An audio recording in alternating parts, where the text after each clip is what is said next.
नमस्कार, मी राजू पाटील आणि आपण पाहताय द रिंगण लाईव्ह.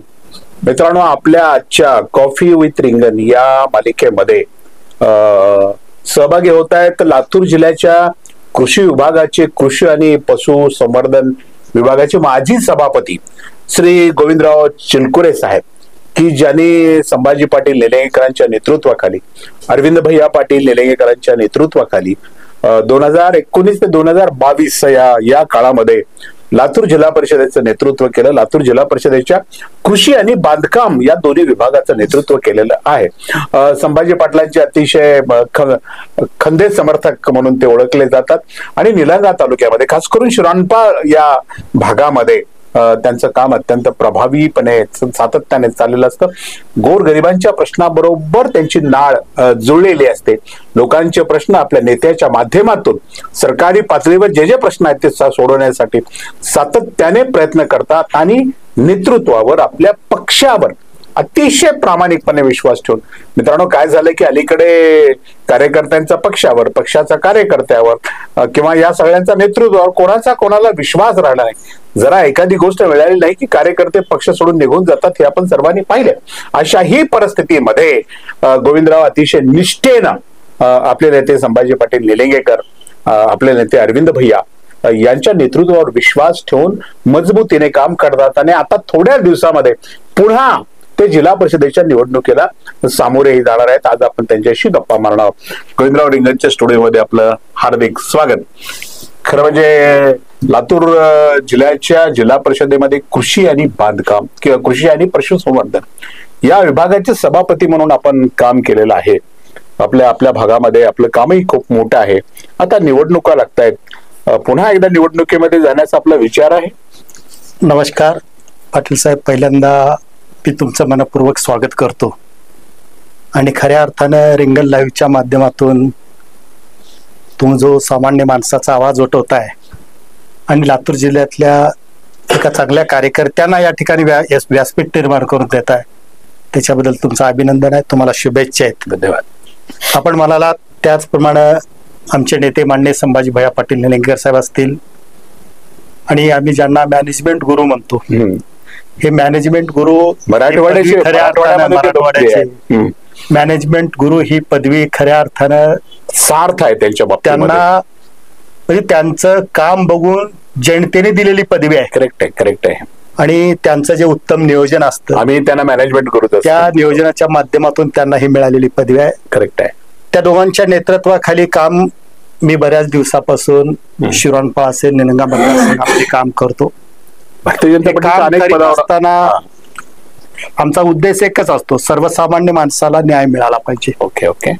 तसं मी भारतीय जनता पार्टीमध्ये वयाच्या 18व्या वर्षापासून भारतीय जनता पार्टी जॉईन केली. क्या बात आहे. भारतीय जनता पार्टी जॉईन करत असताना आमच्या समोर जो पंडित दीनदयाळ उपाध्यायांनी विचार दिला आहे, आमचे स्वर्गीय नागनाथांना निळवदे माझे गुरु होते. हो. ते सांगायचे, प्रथम राष्ट्र नंतर पार्टी मग स्वतः. करेक्ट आहे. हा त्यांनी दिलेला जो मूल मंत्र आहे, या मूल मंत्राप्रमाणे आम्ही काम करतो आणि संभाजी भैयाच्या आणि अरविंद भैयाच्या नेतृत्वाखाली काम करताना मला सातत्यानं जाणीव होते की संभाजी भैया खऱ्या अर्थानं भारतीय जनता पार्टीला जो विचार अपेक्षित आहे, प्रथम राष्ट्र नंतर पार्टी मग स्वतः, हे त्यांच्या कार्यशैलीतून आम्हाला दिसून येतं. ओके. आणि खऱ्या अर्थानं आपण राजकारणात येतो कार्यकर्ता म्हणून, आम्हाला कुठलं पद मिळावं, आपण मोठं व्हावं ही अपेक्षा ठेवून कधीच आपण राजकारणात आलो नाही. आपण राजकारणात आलो सर्वसामान्य माणसाची सेवा झाली पाहिजे. ओके. डॉक्टर बाबासाहेब आंबेडकर म्हणायचे, कार्यकर्ता कसा असावा. त्याने एक उत्तम उदाहरण सांगायचे की कार्यकर्ता हा खऱ्या अर्थानं समाजातला तळागाळातला जो उपेक्षित समाज आहे, जो वंचित घटक आहे, जो गोरगरीब माणूस आहे, त्याला समाजाच्या विकासाच्या मुख्य प्रवाहात आणण्याचं काम कार्यकर्त्यांनी केलं पाहिजे. आणि हेच संभाजी भैयाच्या नेतृत्वाखाली आम्हाला दिसून येतं, हेच अरविंद भैयाच्या मॅनेजमेंट मध्ये आम्हाला दिसून येतं. म्हणून त्यांच्या नेतृत्वाखाली आम्ही तळागाळामध्ये काम करतो. मागच्या वेळेस 2017ला जिल्हा परिषदच्या माध्यमातून काम करण्याची संधी त्यांच्या नेतृत्वाखाली मला मिळाली. मला आनंद या गोष्टीचा आहे, आपण राजकारणात येत असताना कधी पद, प्रतिष्ठा, मान, सन्मान, पैसा मिळावा या उद्देशाने आलोच नाही. ओके. कारण समाजातल्या वंचित घटकाला न्याय कसा देता येईल. आपण एक माझ्या आयुष्यात राजकारणात येण्याचं एक उदाहरण मी तुम्हाला सांगतो. मी उदगीरला कॉलेजला होतो. त्या काळामध्ये बरेच खेड्यापाड्यातले लोक आम्ही रूम करून उदगीरला राहायचो. रूम करून उदगीरला राहिल्यानंतर त्या काळात आम्हाला रूमवर रॉकेल लागायचं स्टोला. मग त्यावेळेस उदगीरच्या म्हणजे बऱ्याच ठिकाणी आमच्या आयडेंटिटीला महिन्याला 2 लिटर राखेल मिळायचं. तुम्ही कॉलेजचे विद्यार्थी कॉलेजची आयडेंटिटी दाखवली की 2 लिटर राखेल मिळायचं. आणि ते महिनाभर पुढल्या महिन्याला मग ते 2 लिटर आम्हाला महिन्याला पुरत नव्हतं. 2 लिटर पुरत नव्हतं, अडचणी यायच्या. मग त्या काळात मी एक विद्यार्थी चळवळ चालत होतो विद्यार्थ्यांची. मग त्या संघटनेमध्ये मी विद्यार्थी चळवळीमध्ये बरेच विद्यार्थी जमा केले आणि आपण असं ठरवलं की एक तहसीलवर आपण मोर्चा काढू. आणि आपल्याला हे 2 लिटर राखेल आता पुरत नाही, आपल्याला 5 लिटरची. पहिला मोर्चा 2 लिटर राखेलसाठी 5 लिटर राखेल महिन्याला विद्यार्थ्याला मिळाला पाहिजे ही मागणी करण्याचा आपण एक मोर्चा काढू. आणि एक मोर्चा आम्ही काढला. त्याला सगळ्या विद्यार्थ्यांचा प्रश्न अत्यंत जिव्हाळ्याचा होता, त्याच्यामुळे फार मोठा प्रतिसाद मिळाला. आणि तो प्रतिसाद मिळाल्यानंतर तो मोर्चा आमचा झाला. आणि त्या काळामध्ये तहसीलदारला ते पावर होते, तहसीलदारला अधिकार होते. तात्काळ तहसीलदारने 2 लिटरचं 5 लिटर आम्हाला मान्यता दिली. कोटा वाढला. त्याच्यामुळे विद्यार्थ्यामध्ये आम्ही लोकप्रिय झालो. विद्यार्थ्याची संघटना आम्ही चालवत होतो. मग त्या काळात सगळ्या लोकांचे प्रश्न सोडवणे म्हणजे खऱ्या अर्थानं सर्वसामान्य माणसाला न्याय कसा देता येईल या दृष्टीने आम्ही राजकारणात आलो. आणि भविष्यामध्ये पुढल्या काळामध्ये संभाजी भाईचं नेतृत्व आम्हाला मिळालं. आणि खऱ्या अर्थानं मी डोळे सरांकडेही आम्ही डॉक्टर नाय डोळे सर प्रसिद्ध विचारवंत डोळे सरांनी मला त्यावेळेस एक गोष्ट सांगितली होती. डोळे सरांना आम्ही म्हटलं की आम्ही राजकारणामध्ये काम करू इच्छितो, मी भारतीय जनता पार्टीच्या विचारधारेशी काम करणार आहे. डोळे सर म्हणाले अगोदर भारतीय जनता पार्टीच्या घटनेचा अभ्यास करा. आम्ही अभ्यास केला. अभ्यास केल्यानंतर आम्ही डोळे सरांकडे गेलो. सर मला ही विचारधारा आवडली आहे, अटलजीचं, प्रमोद महाजनचं, मुंडे साहेबांचं नेतृत्व आवडलं, मी काम करणार आहे. तर डोळे सरांनी मला एक गोष्ट सांगितली होती की तुम्ही सार्वजनिक जीवनात काम करत असताना सातत्यानं एखादी विचारधारा तुम्ही स्वीकारल्यानंतर ती विचारधारा कायम स्वरूपामध्ये 30-35 वर्षे त्या विचारधारेचं तुम्हाला काम करायचं आहे. अशा मनाशी खुणगाट तुम्ही तयार करा, अशी तुमची मानसिकता तयार करा आणि तुम्ही काम करत स्थिरता नको. सार्वजनिक जीवनामध्ये डोळे सर सांगायचे सार्वजनिक जीवनामध्ये माणसानं वर्षाला 2 वर्षाला 5 वर्षाला आपल्या सार्वजनिक जीवनाचं ऑडिट करू नये. जर आपण वर्षाला 2 वर्षाला ऑडिट आपण करायला लागलो सार्वजनिक जीवनाचं, जर जी विचारधारा जे काम आपण स्वीकारलोय त्या कामामध्ये आपण पुढे जाऊ शकणार नाही. 30-35 वर्ष तुम्ही सलग त्या विचारधारेचं काम करा आणि मग पाठीमागे फिरून बघा आपण काय कमावलोय आणि काय गमावलोय. अलीकडे 6 महिन्यात ऑडिट होतंय. आता 2 वर्षामध्ये कार्यकर्ते म्हणतात आम्हाला 2 वर्ष झालं तुमच्यासोबत. आता आमचं काय डोळे सरांनी दिलेला विचार आहे आणि तो विचार कायम घेऊन मी या 2 नेतृत्वासोबत काम करतोय. आणि संभाजी भाईच्या नेतृत्वात काम करत असताना 2017ला त्यांनी जिल्हा परिषदेची उमेदवारी मला दिली. त्याच्या अगोदर संजय गांधी निराधार समितीचा त्यांनी मला अध्यक्ष केलं होतं. हे काम करीत असताना संजय गांधी निराधार मध्ये अनेक उपेक्षित वंचित लोक जे होते त्यांना मी शोधलं आणि त्यांच्या निराधाराच्या पगारी करण्याचं काम केलं आणि त्या कामाच्या माध्यमातून जिल्हा परिषदेची उमेदवारी दिली. मी निवडून आलो. निवडून आल्यानंतर सर्वसामान्य माणसाला न्याय मिळाला पाहिजे हीच भूमिका आपली राहिलेली आहे. आणि संभाजी भाईच्या नेतृत्वाखाली मी अभिमानानं सांगतो तुम्हाला 1992ला लातूरची जिल्हा परिषद स्थापन झाली. 92 नंतर 2017ला जिल्हा परिषद मध्ये परिवर्तन झालं. करेक्ट. आणि पहिल्यांदा भारतीय जनता पार्टीच्या संभाजी भाईच्या नेतृत्वाखाली ही सत्ता भारतीय जनता पार्टीला जिल्हा परिषद मध्ये निर्विवादपणे मिळाली. पहिल्यांदा एक हाती मिळाली, पूर्ण बहुमताने मिळाली. त्या अगोदर सगळ्या जिल्हा परिषदचा जर अभ्यास केला, मी तरी केलाय, कदाचित माझा अभ्यास चुकीचा असू शकतो, पण मला ठामपणे सांगायचे आहे जी जिल्हा परिषद सर्वसामान्याच्या कामासाठी आहे, सर्वसामान्य माणसांना न्याय देण्यासाठी आहे, ते काम जिल्हा परिषदच्या माध्यमातून यापूर्वी कधीच झालं नाही. मी कधी म्हणतो राजकीय भाषणामध्ये, पूर्वीची जिल्हा परिषद बाबळगावच्या गडीभोवती फिरायची. ही जिल्हा परिषद सर्वसामान्य तळागाळातल्या माणसात नेण्याचं काम जर कोण केलं असेल तर संभाजी भाईच्या नेतृत्वाखाली मागच्या जिल्हा परिषदने केली आहे. मला एक आनंद या गोष्टीचा वाटतो पाटील साहेब, 2017 ते 22च्या जिल्हा परिषद मध्ये एक वेगळा उपक्रम झाला. तो उपक्रम कोणता असेल तर बाला बाला उपक्रम हो. बाला उपक्रम आम्ही राबवला. त्याच्यातून काय झालं, मी 22 वर्ष 25 वर्ष सार्वजनिक जीवनात काम करतोय. आम्ही पूर्वी गावात गेलं तर लोक आम्हाला राजकीय नेता म्हणून आमच्याकडे आले की काय सांगायचे, आमच्या गावात समाज मंदिर द्या म्हणायचे, आमच्या गावात सभागृह द्या म्हणायचे, आमच्या गावात नाली द्या म्हणायचे, आमच्या गावातली काय सडक, हे मागितलं पाहिजे लोकांनी. पण खऱ्या अर्थानं लोक कधी शाळेला पैसे मागत नव्हते, लोक कधी अंगणवाडीला पैसे मागत नव्हते. पण बाला उपक्रम आपण राबवला संभाजी भैयाच्या नेतृत्वाखाली आणि सगळ्या गावागावातल्या लोकांना याच्यामध्ये सहभागी करून घेतलं. लोकांनी गावामध्ये पट्ट्या केल्या आणि शाळा रंगवल्या. लोकांचा पाहण्याचा दृष्टिकोन बदलला, मानसिकता लोकांची संभाजी भैयाच्या नेतृत्वामुळे बदलली. आता गावात गेल्यानंतर लोक पैसे कशाला मागतात, आधी शाळेला पैसे मागतात, आधी अंगणवाडीला पैसे मागतात, आधी दवाखान्याला पैसे मागतात. ही लोकांची मानसिकता बदलली. आपल्याला देश पुढे घेऊन जायचे आहे, जिल्हा सामर्थ्यशाली बनवायचे आहे, देशातल्या नवीन तरुण लहान लहान मुलाचं भविष्य घडवायचे आहे. तर ग्रामीण भागातल्या जिल्हा परिषदच्या शाळा टिकल्या पाहिजेत, त्या मजबूत झाल्या पाहिजेत आणि जिल्हा परिषदच्या शाळेकडे लोकांचा बघण्याचा म्हणजे दृष्टिकोन बदलला पाहिजे. लोकांना वाटलं पाहिजे ह्या गावची जिल्हा परिषदची शाळा माझी शाळा आहे. जिल्हा परिषदच्या शाळेत आज कुणाची लेकरं शिकतात, सर्वसामान्य गोर गरीब माणसाची लेकरं कुठे शिकतात, जिल्हा परिषदच्या शाळेत शिकतात.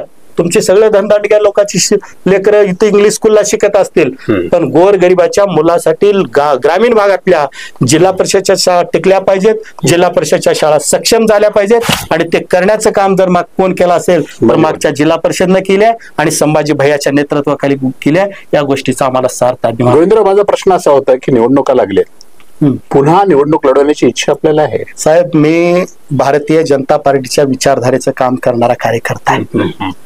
संभाजी भैयाच्या नेतृत्वाखाली असेल, आता नवीन जिल्हाध्यक्ष आमचे बसवराज पाटील मुरुमकर साहेब असतील आणि सगळ्याच जिल्ह्यातले सर्व नेते, आप्पा असतील, अभिमन्यू पवार असतील, सर्वांच्या नेतृत्वाखाली काम करणारा आणि भारतीय जनता पार्टीच्या विचारधारेवर विश्वास असणारा मी कार्यकर्ता आहे. ओके. भारतीय जनता पार्टीनं सांगितलं तुम्हाला उमेदवारी द्यायच्या, निवडणूक लढवायच्या, आपण निवडणूक लढवायला तयार आहोत. पण माझं एक स्वप्न आहे, मी ज्या भागामध्ये काम करतो, आता माझं कार्यक्षेत्र शिराळपाल तालुका आहे, त्या तालुक्यामध्ये 2 जिल्हा परिषदचे गट आहेत आणि 4 पंचायत समितीचे गण आहेत. 2 जिल्हा परिषदच्या गटामध्ये 4 पंचायत समितीच्या गणामध्ये भारतीय जनता पार्टीच्या विचारधारेचं काम करणारा कार्यकर्ता, कमळ या चिन्हाचा कार्यकर्ता निवडून आला पाहिजे.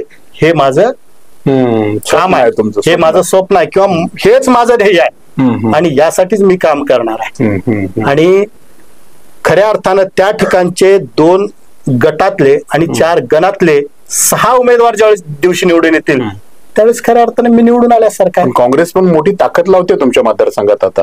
काही एक सांगतो तुम्हाला, काँग्रेस ताकद लावणार आहे पण खऱ्या अर्थानं भारतीय जनता पार्टीचं काम आहे. साहेब, मी आता कृषी पशुसंवर्धन विभागाचा सभापती होतो. मी मागच्या काळामध्ये बरेच कृषी आणि पशुसंवर्धन विभागाचे सभापती होते, पण जे काम कृषी आणि पशुसंवर्धन विभागामध्ये मागच्या काळामध्ये व्हायला पाहिजे होतं ते कधीच झालं नव्हतं. तुम्हाला मी मुद्दाम सांगतो, माझ्याकडे काही नोट्स पण आहेत, मी तुम्हाला देतो. मी कृषी सभापती झालो. कृषी सभापती झाल्यानंतर जे आमची सभागृहामध्ये मासिक बैठक व्हायची कृषी विभागाची, पण ते पूर्वी होत होत्या. मग ती बैठक, मी पहिल्यांदा बैठकीला गेलो, मी बैठकीचा अध्यक्ष होतो. मग सगळे कृषीतले तज्ञ लोक त्या बैठकीला यायचे. मग कृषी विभागाचा सभापती आणि बाकी सदस्य सगळे जिल्हा परिषद सदस्य ह्यांच्या समोर त्यांनी कृषीमध्ये कसं काय तंत्रज्ञान वापरावं, कुठल्या म्हणजे काय पेरावं, त्याची मेहनत कशी करावी, हे सगळं तत्वज्ञान आमच्या समोर सांगायला, शासकीय माहिती. मग मला वाटलं आपण आता हे 5-7 जण ऐकून ह्याचा उपयोग काय होणार आहे. मग मी त्या दिवशी निर्णय घेतला, आता या पुढच्या बैठका, कृषी समितीच्या बैठका कधीच सभागृहात घ्यायच्या नाहीत आणि त्या सगळ्या समितीच्या बैठका आपण पुढच्या दर महिन्याची बैठक प्रत्येक तालुक्यातल्या एका शेतकऱ्याच्या शेतात घ्यायची आणि शेतकऱ्याच्या शेतात बैठका घेण्याचा निर्णय मी घेतला. आणि त्या बैठकीला आजूबाजूच्या गावातले शेतकरी जमा करायचे आणि एका बैठकीला मी कलेक्टर साहेबांना आमंत्रित केलो. बहुत बढिया. आपले पृथ्वीराज बीपी कलेक्टर होते, ते आमच्या वडवळच्या बैठकीला आले. आमचे सीओ गोयल साहेब 2-3 बैठकीला आले. इथं सीओ कलेक्टर कृषी समितीच्या बैठकीला कधी येत नव्हते. मी शेतावर कलेक्टर सीओ घेऊन गेलो, सगळे अधिकारी घेऊन गेले आणि जे माहिती आम्हाला सभागृहात तुम्ही सांगला ते शेतकऱ्याच्या समोर सांगा. तुरीमध्ये मर आल्यानंतर काय फवारायचं सांगा शेतकऱ्याला. हरभरा मरलेला काय फवारायचं सांगा शेतकऱ्याला. सोयाबीनचे कुठले म्हणजे वापरायचे बियाणे वापरायचे ते शेतकऱ्याला सांगा. शेतकऱ्याला सांगण्याचा काम कृषी विभागाच्या कृषी समितीच्या मार्फत आम्ही केलो. या कामाच्या बळावर आम्ही लोकांना मत मागणार आहोत. काँग्रेसकडे काय, काँग्रेसकडे कुठलाच मुद्दा नाही.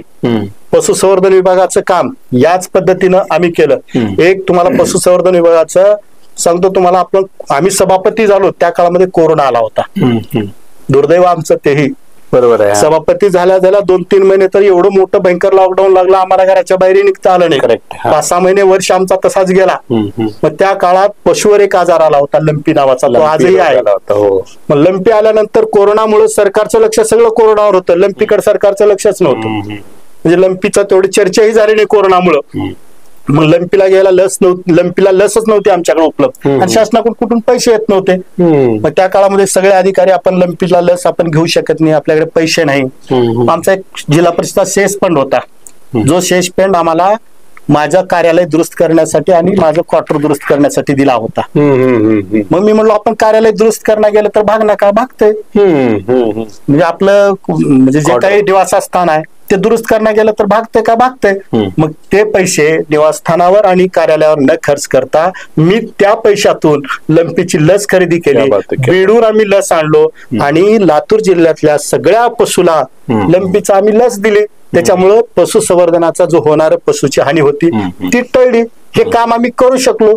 आता हे मी का करू शकलो, जर मी माझं कार्यालय चांगलं करू शकलो असतो, माझं निवासस्थान चांगलं करू शकलो असतो, पण आमच्यावर आमच्या मातोश्री रुपाताई पाटील निलंगेकर यांचे चांगले संस्कार होते, संभाजी भैयाचं नेतृत्व होतं. म्हणून मी हा निर्णय घेतला आणि आमच्या सगळ्या सदस्यांनी याला म्हणजे सहकार्य केलं, सगळ्यांनी पाठिंबा दिला. आणि आम्ही एकही त्या काळामध्ये लंपीचं, पहिल्या कोरोनाच्या काळामध्ये लंपीचं एकही जनावर जिल्ह्यामध्ये दगावलं नव्हतं. पण दुर्दैवानं पुन्हा नुकसान झालं असेल, पण त्या काळामध्ये आम्ही जनावर दगावू दिलो नाही. हे काम आम्ही केलोय आणि ह्या मुख्या जनावराचा आशीर्वाद आम्हाला आहे, गोरगरीब सामान्य माणसाचा आशीर्वाद आम्हाला आहे. त्याच्या बळावर आम्ही निवडून येणार भारतीय जनता पार्टीचे कार्यकर्ते आणि हे कामच आम्ही लोकात घेऊन जाणार आहोत. आणि आणखीन एक सांगतो तुम्हाला, तुम्ही जिल्हा परिषदचे आदर्श शिक्षक पुरस्कार ऐकले असतील. ऐकलं.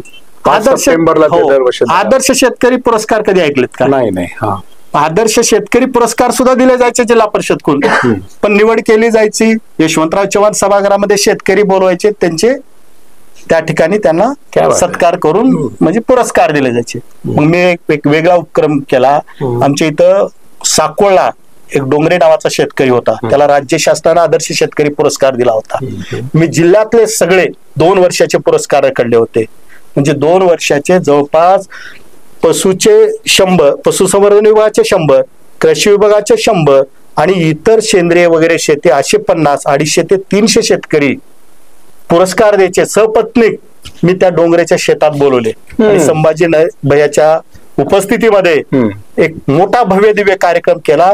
जवळपास जिल्ह्यातले 5000 शेतकरी त्या ठिकाणी जमले होते आणि 5000 शेतकऱ्याच्या उपस्थितीमध्ये जिल्ह्यातल्या जे शेतीमध्ये चांगलं काम करतात, शेतीत अनेक अडचणी आहेत, शेतकरी सातत्यानं अडचणीत असतो आणि वास्तव आहे, मी सुद्धा शेतकरी आहे. सातत्यानं नैसर्गिक संकट आमच्यावर येतं, अनेक शासनाचे धोरण आमच्या विरोधात जातात, त्याच्यामुळे शेतकरी अडचणीत होतो. पण या अडचणीतून सुद्धा चांगली शेती करणारे बरेचसे शेतकरी आपल्या जिल्ह्यात आहेत, जे समाजासमोर आदर्श आहेत. यांना समाजासमोर दाखवायचं, सगळ्या शेतकऱ्याच्या समोर यांचा सत्कार करायचा. म्हणून जिल्ह्यातले 5000 शेतकरी जमा केले. वेळामोशासारखा भजी भाकरीचा सण आम्ही साजरा केला आणि त्या शेतकऱ्यांचा सन्मान केला सपत्नीक. असा कार्यक्रम जिल्हा परिषदनं यापूर्वी कधीच झाला नव्हता. हे आम्ही केले म्हणून खऱ्या अर्थानं आम्ही लोकांना, आम्ही हे काम घेऊन आम्ही लोकात जाणार आहोत. छोट्या छोट्या योजना आम्ही शेतकऱ्याला दिल्या, कडबाकुट्टीच्या योजना दिल्या, मोटारी दिल्या आणि डीबीटी डायरेक्ट थेट त्यांच्या खात्यावर पैसे देण्याचं काम जिल्हा परिषदच्या माध्यमातून आम्ही केलं. आणि या सगळ्या कामाच्या बळावर येणारी जिल्हा परिषद ही खऱ्या अर्थानं भारतीय जनता पार्टीची येणार आहे. आणि संभाजी भैयाच्या नेतृत्वावर पुन्हा एकदा आमचं स्वप्न आहे. मागच्या जिल्हा परिषदच्या काळामध्ये आम्ही सांगितलं होतं की गावागावाला जोडणारे आम्ही रस्ते करू. गोविंदराव, संभाजी भैयांच्या नेतृत्वाखाली तुमच्या तालुक्यातले येतील ना जिल्हा परिषद? तर 6-10 तालुक्यांची जिल्हा परिषद आहे. एक लक्षात घ्या, खऱ्या अर्थानं भारतीय जनता पार्टी हा एक परिवार आहे. आणि परिवारामध्ये आम्ही सर्वजण एकत्र आहोत. आणि या परिवारामध्ये आता आपल्या कुटुंबामध्ये आपलं 10-11 लोकांचं कुटुंब असतात. आम्ही ग्रामीण भागातला खेड्यातला आमचे चुलते आजोबा सगळे एका जागी म्हणलं की माझं लहानपणी माझं 25 जणांचं कुटुंब होतं घरी. मग कुटुंबामध्ये एक कुटुंब प्रमुख कुणीतरी लागतो का नाही, म्हणून कुटुंब प्रमुख म्हणून माझे वडील काम करायचे. आता कोण आहे कुटुंब जिल्ह्यामध्ये संभाजी भैया हे कुटुंब प्रमुख म्हणून काम करतील आणि सगळ्यांनी सहकार्यासोबत सगळ्यांच्या सहकार्यानं. खूप मोठी कुरबुर आहे तुमच्या घरात असं आहे? नाही, आम्हाला वाटत नाही आणि ती कुरबुर वगैरे काही नाही. संभाजी भैया हे कुटुंब प्रमुख असतील, जिल्हा अध्यक्ष बसवराजजी पाटील असतील, अभिमन्यूजी पवार साहेब असतील, आपले रमेश आप्पा असतील आणि सर्वच नेते मिळून सामूहिकरित्या भारतीय जनता पार्टी खऱ्या अर्थानं पुन्हा सत्तेत येणार आहे. आणि जिल्ह्यामध्ये मी म्हणल्यासारखं मागं गावाला जोडणारे रस्ते झाले. आता आमचं एक स्वप्न आहे, प्रत्येक शेतकऱ्याच्या शेताला जाणारा रस्ता पुढच्या काळामध्ये झाला पाहिजे आणि जिल्हा परिषदच्या माध्यमातून आमच्या शाळा चांगल्या झाल्या पाहिजेत. गोरगरीब माणसाची शाळा जिल्हा परिषद लेकरं जिल्हा परिषदच्या शाळेमध्ये चांगलं शिक्षण, दर्जेदार शिक्षण त्यांना मिळालं पाहिजे. हे स्वप्न उराशी घेऊन काम करणारे आम्ही कार्यकर्ते. त्यासाठी खऱ्या अर्थानं भारतीय जनता पार्टीची सत्ता जिल्हा परिषद मध्ये येणं गरजेचं आहे. जिल्हा परिषदच्या माध्यमातून मागच्या काळामध्ये आरोग्य विभागाचा तुम्हाला मी एक विषय सांगतो. आता माझ्या साकोळला एक दवाखाना आहे जिल्हा परिषदचा, प्राथमिक आरोग्य केंद्र साकोळ. यापूर्वीही तो होता. प्रत्येक आपल्या जिल्ह्यामध्ये बरेच प्राथमिक आरोग्य केंद्र आहेत. आता प्राथमिक आरोग्य केंद्रामध्ये MBBS MD झालेला डॉक्टर असतो, पण लोकांचा त्याच्यावर विश्वास नसायचा. लोक कुठल्या तर बाजूच्या BAMS वाला BHMS वाल्याला त्याला पैसे द्यायचे आणि त्याच्याकडे म्हणजे आपली ट्रीटमेंट करून घ्यायची. आमच्याकडे MD आहे, फुकट ट्रीटमेंट करणार आहे, पण लोक जायचे नाहीत. सरकारी आहे. पण ते आमच्या काळामध्ये सुंदर माझे कार्यालय हा उपक्रम राबवला आणि आरोग्य विभागामध्ये एवढं चांगलं काम जिल्हा परिषदच्या माध्यमातून झालं. आणि आज तुम्हाला सांगतो, आमच्या साकोळ सारख्या प्राथमिक आरोग्य केंद्रात जर आपण कधी आलात तर जवळपास 200, 300, 350 OPD दिवसाला, एवढी गर्दी प्राथमिक आरोग्य केंद्रात वाढली आहे. हे कशाचं होतं, म्हणजे कामाच्या बळावर, म्हणजे चांगलं दर्जेदार तिथं ट्रीटमेंट पेशंटला मिळते म्हणून लोक तिथं यायला लागले. हे परिवर्तन झालंय जिल्ह्यामध्ये. गोविंदरा, तुम्ही आता म्हणाले की संभाजी भैयांच्या नेतृत्वाखाली संपूर्ण जिल्हा परिषद आपण जिंकू. वादच हा आहे का लातूर जिल्ह्यामध्ये? अभिमन्यू पवारांना वाटतं मी नेता असलं पाहिजे, रमेश आप्पाला वाटतं मी नेता असलं पाहिजे. म्हणजे या 3 आमदारांच्या मध्ये प्रमुख कोण, हा वाद आहे का? मला वाटत नाही साहेब, हा वाद वगैरे इथं काही आहे. सर्वजण मिळून, खऱ्या अर्थानं सर्वजण मिळून भारतीय जनता पार्टीच्या कार्यकर्त्याची ही निवडणूक आहे आणि जिल्ह्याला दिशा देणारी ही निवडणूक आहे आणि कार्यकर्त्याला बळ देणारी ही निवडणूक आहे. जिल्हाध्यक्षांची आता एक तुम्हाला सांगतो, संभाजी भैया पालकमंत्री होते. त्या काळामध्ये जिल्हा परिषदच्या शाळा दुरुस्तीला त्याच्यापूर्वी 1.5 कोटी, 2 कोटी, 3 कोटी, 5 कोटी रुपये यायचे. भैया पालकमंत्री असताना जिल्हा परिषद शाळा सक्षम करण्यासाठी 25 कोटी रुपयाचा निधी जिल्हा परिषदला मिळाला. हा विक्रमी निधी आहे. हा फार मोठा विक्रम त्या काळामध्ये झाला. हे आम्ही कशासाठी करतोय? हे नेतृत्व, मला नेतृत्व मिळावं म्हणून नाही, तर इथल्या जिल्ह्याला चांगली दिशा मिळावी, जिल्ह्यातल्या गोरगरिबाच्या मुलाला चांगलं शिक्षण मिळावं, चांगलं दर्जेदार शिक्षण मिळावं, हा उद्देश आमचा आहे. त्याच्यामुळं येणाऱ्या काळामध्ये भारतीय जनता पार्टी खऱ्या अर्थानं भाजप जिल्हा परिषद मध्ये सत्तेत येणार आहे, यावर माझा विश्वास आहे. आणि हेच आमच्या सर्व कार्यकर्ते यासाठी आम्ही आणि कार्यकर्त्याची निवडणूक आहे. त्याच्यामुळं आता नगरपालिका आणि नगरपंचायतची निवडणूक लागली.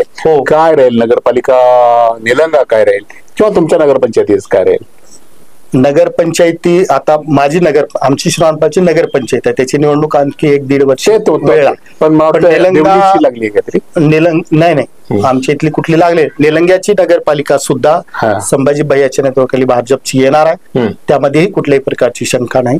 कालच आशिष शेलार साहेबाचा कार्यक्रम झाला, एवढा मोठा कार्यक्रम, भव्य दिव्य कार्यक्रम झाला, एवढं लोकांनी उत्स्फूर्तपणे त्याला प्रतिसाद दिला. त्याच्यामुळं यामध्ये कुठल्याही प्रकारची शंका घेण्याचं कारण नाही. फक्त जिल्हा परिषद आणि पंचायत समित्यामध्ये आम्ही काम करतोय. आम्हाला एक आनंद आहे साहेब, आमच्या माध्यमातून जिल्ह्यामध्ये एक परिवर्तन झालं आणि या परिवर्तनाचे भागीदार, साक्षीदार व्हायला आम्हाला मिळालं. या गोष्टीचा आम्हाला आनंद आहे आणि पुढच्या काळामध्ये सुद्धा सामान्यातल्या सामान्य माणसासाठी जिल्हा परिषदनं काम करावं ही अपेक्षा घेऊन आम्ही लोकात. निलंगा विधानसभा मतदारसंघातल्या सर्व नागरिकांना भारतीय जनता पार्टीचे एक कार्यकर्ते, नेते म्हणून तुमचं काय आव्हान असेल? निलंगा मतदारसंघातल्या सर्व कार्यकर्त्यांना किंवा मतदारांना मी सातत्यानं आवाहन करतो, खऱ्या अर्थानं नेतृत्व म्हणून काम करत असताना संभाजी भैया हे स्वतःसाठी कधीच काम करत नसतात. आता तुम्हाला सांगतो 2017 जिल्हा परिषद मध्ये परिवर्तन होणार आहे आणि जनरल सर्वसाधारण पुरुषाची जागा होती. मग संभाजी भैयाला अरविंद भैयाला अध्यक्ष करता आलं असतं. होय होय होय. आमची सर्वांची इच्छा सुद्धा तीच होती. पण संभाजी भैयांनी सांगितलं मी जोपर्यंत आहे तोपर्यंत माझा कुटुंबातला व्यक्ती दुसऱ्या कोणी मोठ्या पदावर जाणार नाही आणि सर्वसामान्यातला सामान्य कार्यकर्ता जिल्हा परिषदचा अध्यक्ष होईल आणि मिलिंद अप्पा सारखा सामान्य माणूस जो स्वतः शेतात राबायचा त्या माणसाला त्यांनी जिल्हा परिषदचा अध्यक्ष केलं. माझ्यासारखा एका मी अत्यंत गरीब कुटुंबातला कार्यकर्ता, माझ्या कुटुंबात आई वडील किंवा कुणीही कधी ग्रामपंचायतचा सदस्य सुद्धा झाले नाही. अशा माझ्यासारख्या कार्यकर्त्याला, काम करणाऱ्या कार्यकर्त्याला त्यांनी जिल्हा परिषद सदस्य केलं, कृषी विभागाचा सभापती केलं. एवढं मोठी कार्यकर्त्यांना संधी देणारं हे नेतृत्व आहे. हे नेतृत्व जपणं, हे नेतृत्व टिकवणं, हे नेतृत्व मोठं झालं पाहिजे, ही सगळी जबाबदारी आमची कार्यकर्त्याची आहे. आणि तेच आव्हान मी निलंगा मतदारसंघातल्या माझ्या सर्व सहकारी कार्यकर्त्यांना, सगळ्या मतदारांना करणार आहे की आपल्या खऱ्या अर्थानं आपण एक परिवर्तनाकडे चाललोय. आपल्याला फार पुढे जायचे आहे, फार गोरगरीब सामान्य माणसाला विकासाच्या मुख्य प्रवाहात आणायचे आहे. आणि हे करत असताना आपल्या भागामध्ये रस्ते चांगले झाले पाहिजेत, नाल्या चांगल्या झाल्या पाहिजेत, याच बरोबर आपल्या भागातले दवाखाने चांगले झाले पाहिजेत, आपल्या भागातल्या शाळा चांगल्या झाल्या पाहिजेत, आपल्या भागातल्या अंगणवाड्या चांगल्या झाल्या पाहिजेत. आणि मागच्या विधानसभेला मी एक भैयाला, अरविंद भैयाला एक संकल्प सांगितला की आपण जिथं जिथं जिल्हा परिषदेच्या शाळेची इमारत आहे, साहेब एक विषय सांगतो मी तुम्हाला, आपण बऱ्याच गावामध्ये डॉक्टर बाबासाहेब आंबेडकरांच्या नावानं सामाजिक सभागृह उभा केले, त्याला आपण समाज मंदिर सुद्धा म्हणतो. पण त्या समाज मंदिराचा नेमका हेतू काय होता आणि त्याच्यातून काय पुढे यायला पाहिजे होतं ते काही झालं नाही असं मला वाटतंय. माझं मत हे चुकीचं सुद्धा असू शकतं. तर मी भैयाला एक संकल्प सांगितला की भैया आपण पुढच्या काळामध्ये प्रत्येक जिल्हा परिषदच्या शाळेच्या समोर डॉक्टर बाबासाहेब आंबेडकर यांच्या नावानं आपण एक सार्वजनिक अभ्यासिका निर्माण करू. बहुत बढिया. आणि प्रत्येक गावात जिल्हा परिषदच्या शाळेसमोर एक सार्वजनिक अभ्यासिका निर्माण करू. आज आपण पाहतोय सगळी तरुण पिढी कुठं तर कट्ट्यावर वट्ट्यावर चौकात बसून सगळे मोबाईल मध्ये परेशान आहेत. हे मोबाईल मध्ये चौकात बसून जे पोरं राहिलेले आहेत ते सगळे पोरं अभ्यासिकेत बसू, लायब्ररीत बसू, अभ्यासिकेत बसू, स्पर्धा परीक्षेचे नवीन नवीन अभ्यासक्रम त्यांना तिथं उपलब्ध करून देऊ, तिथं पुस्तकं निर्माण करून देऊ. आणि आता आमचा वाढदिवस असला, संभाजी भैयाचाच वाढदिवस आहे, समजा अरविंद भैयाचा वाढदिवस आहे, त्यांच्या वाढदिवसाचे मोठमोठे होर्डिंग हे वगैरे जाहिराती लावण्यापेक्षा आपण त्यांच्या वाढदिवसाच्या निमित्तानं चांगली चांगली पुस्तकं त्या अभ्यासिकेला भेट देऊ. वा वा. आणि त्या अभ्यासिका गावागावात अभ्यासिका करू, हे असं काम आपल्याला करू. त्यांनी भैयानी 1 मिनिटात त्याला होकार दिला आणि हे आपल्याला पुढच्या काळात करायचं आहे आणि हे करू.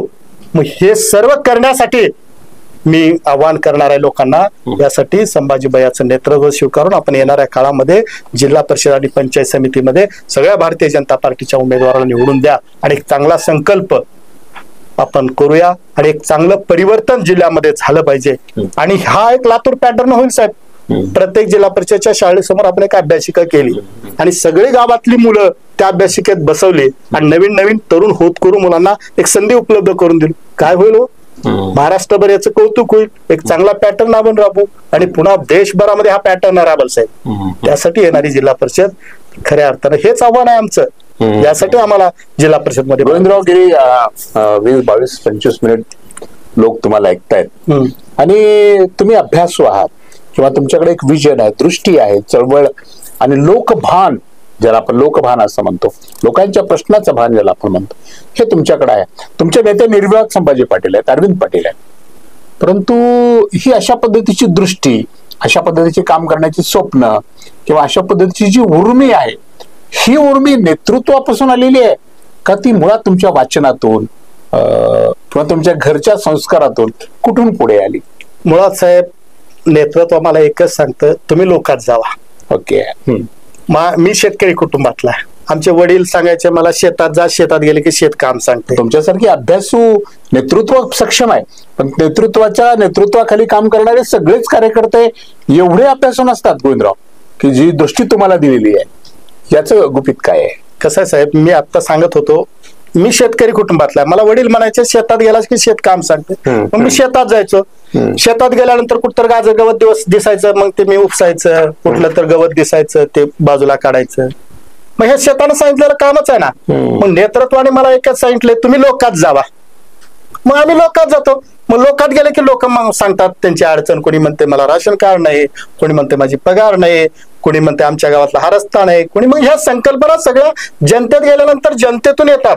क्या बात आहे. हा, त्यासाठी लोकात जावं लागतं. लोकात सर्वसामान्य माणसात जास्तीत जास्त आपण वेळ मिसळत गेलो म्हणजे लोक प्रश्नातून विचाराची समृद्धी, विचाराचा एक नवा प्रयोग होता. आणि मी तुम्हाला सांगतो, संभाजी भैयानी आपल्याला सांगितलं की तुम्ही सातत्यानं जनतेत राहा. मी सातत्यानं, मी खऱ्या अर्थानं मी तुम्हाला सांगितल्यापासून 19 वयाच्या 18 पासून राजकीय क्षेत्रामध्ये काम करतो. तसं साहेब थोडं विषयाला बगल देऊन मी माझी म्हणजे मागची हे सांगतो तुम्हाला, काय म्हणतात त्याला, मी तसं माझ्या कुटुंबामध्ये राजकारणात कोणीच नाही. पण माझ्या लहानपणापासून माझे मामा होते, म्हणजे आजही आहेत ते, कट्टर समाजवादी विचाराचे, रंगाराज सुरे म्हणून उदगीर मित्र आहेत माझे. हा, ते माझे सख्खे मामा. म्हणजे त्यांच्या सानिध्यामध्ये चळवळीतले त्यांच्या सानिध्यामध्ये माझं बालपण गेलं. त्यांच्यामुळे वाचनाची, अभ्यासाची आवड मला लागली. पण समाजवादी विचारामध्ये काम करत असताना मी पण लहानपण माझं कट्टर समाजवादी होतं. पण नागनाथ निडवदे सारखा गुरु भेटला आणि त्यांच्या माध्यमातून समाजवादातून भाजपमध्ये, बघा आता पूर्व पश्चिम आहे, तिथून नागनाथांना निडवदे सारख्या माणसाने परिवर्तन आपल्या विचारामध्ये केलं. आणि पुन्हा डोळे सरांनी जो विचार 35 वर्ष सलग काम करण्याची जे या मोठ्या माणसाच्या सहवासात तुमचं बालपण गेलं, तुमचं किशोरावस्था, तारुण्य गेलं, त्यामुळे हे सगळी समृद्धी तुमच्यामध्ये आली. नाही ते झालं, पण मला वाचनाची आवड आहे. ते वाचन करत असतो, आपला अभ्यास आहे. मी कॉलेजला असताना वादविवाद स्पर्धा वगैरे करायच्या, त्याच्यामध्ये मला विद्यापीठाचं गोल्ड मेडल मिळालं वादविवाद स्पर्धेमध्ये. हे सगळं करत असताना पण आपला लहानपणापासूनचा एकच विषय होता की आपल्याला सार्वजनिक जीवनामध्ये सामान्य माणसासाठी काम करायचं आहे. आणि मी राजकारणामध्ये येताना माझ्या जीवनामध्ये फार मोठी आर्थिक क्रांती किंवा आर्थिक बदल व्हावा हा उद्देश कधीच ठेवला नाही. आणि ते स्वप्नही आपलं नाही. माझी इच्छा एवढीच आहे, माझ्या वडिलांनी मला जे काही ठेवलेली जमीन आहे ती शाबूत राहावी, त्याला धक्का लावू नये, पण त्याच्यात वाढ नाही, वाढ सुद्धा होऊ नये, आहे ती शाबूत राहावी. बाकी राजकारणामध्ये आपल्याला घरला काही न्यायचं नाही, घरचं काही राजकारणामध्ये आपल्याला घालायचं नाही. या उक्तीप्रमाणे, या ह्याच्याप्रमाणे आपण राजकारण करतो. पण राजकारणाच्या माध्यमातून गोर गरीब सामान्य माणसाची सेवा करणं हा उद्देश आहे. आता मी संजय गांधीचा अध्यक्ष होतो. ज्या दिवशी 4-5 लोकांच्या पगारी जास्त माझ्या हाताने झाल्या त्या दिवशी मला शांत झोप यायची. आणि खऱ्या गरजूच्या बरं पगारी, खऱ्या जे गरजूच्या जे सातत्यानं बरेच वेळेस तहसीलला यायचे, रस्त्यावर यायचे, पण त्यांची दखल कोणी घेत नव्हतं. अशा लोकांची दखल घेण्याची संधी किंवा दखल आपल्याला घेता आली त्या दिवशी आपल्याला समाधान वाटायचं, आपण शांत झोपायचं. म्हणजे हे खऱ्या अर्थानं हे काम आपल्याला मिळालेलं आहे. आणि हेच काम करत राहणं ही आपली एक भूमिका आहे, हाच आपला प्रवास आहे. तर मित्रांनो, हे होते गोविंदराव चिलकुरे. त्यांना आपण ऐकलंय, त्यांचं कौतुक आता मी पुन्हा करायची आवश्यकता नाही.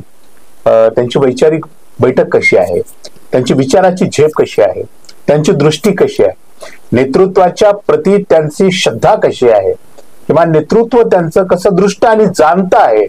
संपूर्ण मतदारसंघाचा, विधानसभा मतदारसंघाचा नव्हे तर संपूर्ण जिल्ह्याचा सर्वांगीण विकास करण्याची स्वप्न ही मंडळी कशी पाहते आणि उद्याच्या जिल्हा परिषदेवर भारतीय जनता पार्टीचा झेंडा फडकवण्यासाठी ही मंडळी कामाच्या माध्यमातून जनतेच्या पुढे आता कशी जाणार आहे, या संदर्भातलं भाष्य आता गोविंदरावांनी आपल्या सर्वांच्या समोर केलेलं आहे. गोविंदराव, आमच्या विनंतीला मान देऊन तुम्ही आमच्या स्टुडिओमध्ये आज आलात अतिशय मोकळेपणानं. आणि आपल्याला माहित नसेल, आपण जेव्हा ऐकाल स्वतः तुमची मुलाखत, की तुम्ही तुमच्या शब्दांमधून कसे विचार मांडले किंवा गरिबांच्या प्रश्नाला तुम्ही कसा हात घातलाय, हे तुम्हाला आता नंतर तुमच्या ते लक्षात येईल.